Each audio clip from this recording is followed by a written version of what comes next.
Everybody. So I wanted to make a video today to talk about placements and how to know what to take. So when you are looking at becoming a foster parent, you need to decide what age range you want, and a lot of factors are going to go into that. Like, do you already have children? My suggestion, if you already have children, is to not take any child older than what your youngest child is. Just because I've watched some other people who do videos on YouTube like this, and they've had other kids, and they have a harder time when there's an age that like jumps in the middle of what they already have. They also have a hard time when they have a child that say is 2 years old, and they get a child that's 2 years old, because the same age, it can cause problems. It can potentially be helpful too. So it kind of depends on what you're willing to take. You also need to determine what behaviors you're going to be willing to take. For us, we were pretty open because we didn't have any children, but we do have pets. So harm to animals was a hard no for us. If a child was known or prone to harm animals, then we said we wouldn't take them, and that's something that I still stand by today. Even after being a foster parent for a year. So, there's fire starting, there's sexual abuse, there's all kinds of behaviors that a child can experience. Sometimes this stuff is going to be known, sometimes it's not going to be known.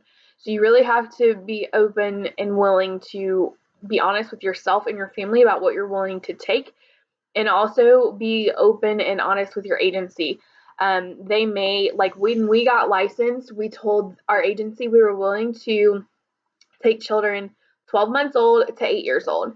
So they actually licensed us for 0 to 12 years old. So we have some more leeway, but we told them, we're not taking anybody over 8 years of age. And the reason for that was because John and I, so I'm 29, John's 28, and we didn't want to have kids that wouldn't fit with us biologically. So if we had children at an appropriate age, then they would only be, the most they would be 8 in our mind. And so that was the age range that we picked. With being licensed for a wider age range, it does give you some flexibility. John and I really wanted to keep sibling groups together. So had there been a phone call and there was, say, like a 6-year-old, an 8-year-old, and a 10-year-old, then that would have given us the flexibility to be like, yeah, okay, we'll go ahead and take all of them. Because I have a really strong belief in trying to keep siblings together if it's appropriate. Sometimes it's not. Sometimes siblings just shouldn't be together. And I don't think that the state takes that into consideration for psychological reasons, but most of the time it's best that kids stay together. And so that was something that we really wanted to take. Also, developmental disabilities. Are you willing to take an autistic child or a Down syndrome child, or a child that's severely delayed developmentally? So you need to know what you're willing to accept, and do not change just because like you really want this kid or you're really excited about starting the process. You need to know what your boundaries are at the beginning and stick to them. It's going to be hard. They're going to call you and they're going to tell you, oh, there's this kid and they need a home, and they're going to tell you like as much as they know about the kid, and it's going to be difficult if that child doesn't fit into what you want or are willing to take.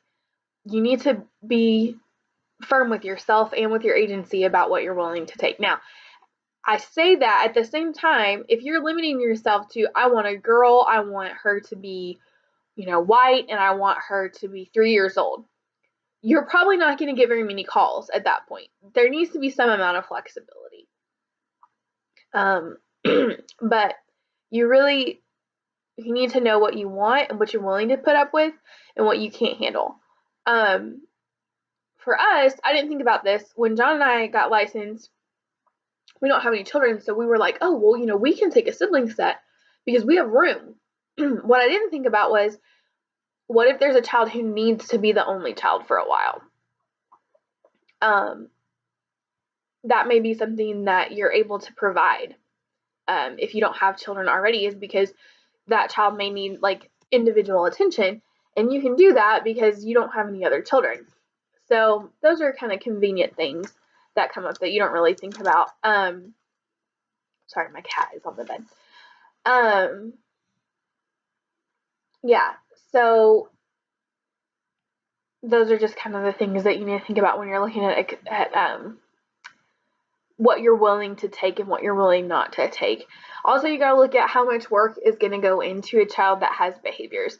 If your child has self-harming behaviors, or if they have behaviors that cause damage, you're going to have to do more paperwork. That's going to take more time. So you got to be prepared for that as well. But yeah, those are the majority of the things I can think of that involve taking a placement and kind of what you need to prepare yourself for or decide you're going to take beforehand.